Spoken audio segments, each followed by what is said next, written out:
স্বামীকে হারিয়ে বুক ফাটা আর্তনাদ স্ত্রীর, শোকে স্তব্ধ গর্ভধারিণী মা। রাতের আধারে সীমান্ত পার হয়ে ভারতে গিয়ে 5 দিন ধরে নিখোঁজ ছিলেন ঝিনাইদহের মহেশপুরের যুবক ওয়াসিম আলী।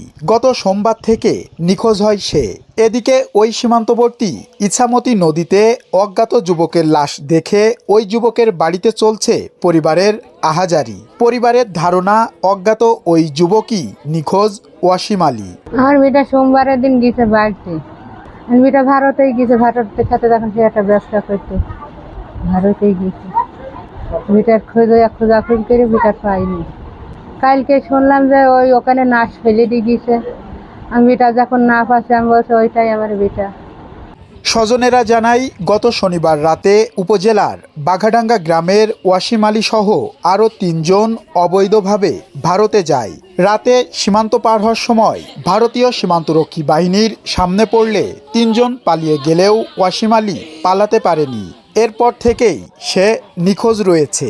এদিকে শনিবার বিকালে মহেশপুরের কল্যাণপুর সীমান্তের ইছামতি নদীতে অজ্ঞাত এক যুবকের লাশ ভেসে থাকতে দেখে স্থানীয়রা। পরে ভারতীয় সীমান্তরক্ষী বাহিনী ও পুলিশ ওই মরদেহ উদ্ধার করে নিয়ে যায়। নিখোঁজ যুবকের পরিবারের দাবি, ওই মরদেহ ওয়াসিমের। বিএসএফ তাকে নির্যাতনের পর হত্যা করে নদীতে ফেলে রেখে যায়। তবে লাশের পরিচয় শনাক্ত না হয় তারা এখনও পুরোপুরি নিশ্চিত নয়।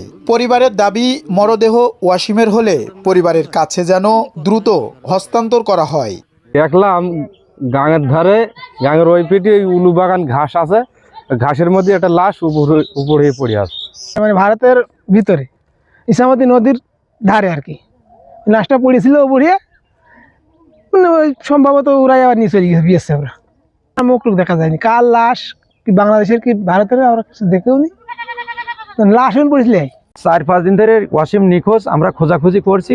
তারপরে গাঙের কান্দায় গিয়ে দেখি লাশটা পড়েছে। লাশটার থেকে আমরা দূরের থেকে যে দেখি ধারণা করছি যেটা ওয়াসিমের লাশ, তার পোশাক দেখেই ওইটি চিহ্ন করা যাচ্ছে।